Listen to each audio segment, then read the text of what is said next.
Hulikam sa Quezon City, tinangay ng riding in tandem ang isang nakaparadang motorsiklo sa barangay San Antonio. Laking panghihinayang na may-ari dahil katatapos lang daw niya itong hulugan. Balitang hatid ni James Agustin.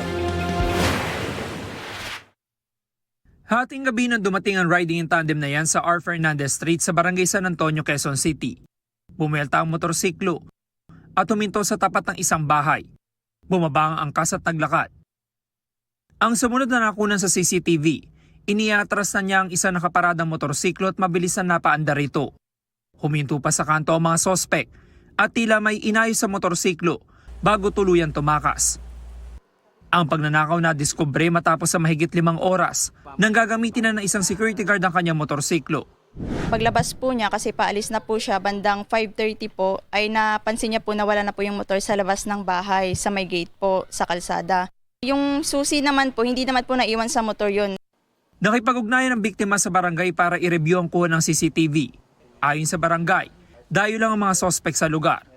Sa galawan po ng mga involved na mga suspect, mga professional po talaga sila. At sa katuwang po ang kapulisan, na backtrack po namin na hindi sila taga rito. Hindi po Quezon City, malayo po ang narating nila. Laking panghihinayang ng mag-asawa, lalo pat katatapos lang daw nilang bayaran noong nakaraang taon ng motorsiklo na nagkakalaga ng 123,000 pesos. Malaga po talaga to kasi araw-araw po to ginagamit ng asawa ko sa trabaho po. Service po namin to. Nakakapanlumulang din po isipin, sir, na yung pinaghirapan po namin ay kukunin lang po ng iba.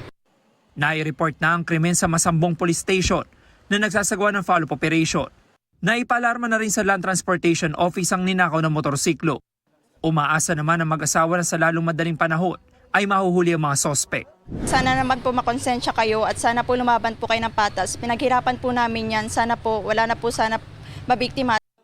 James Agustin, nagbabalita para sa GMA News.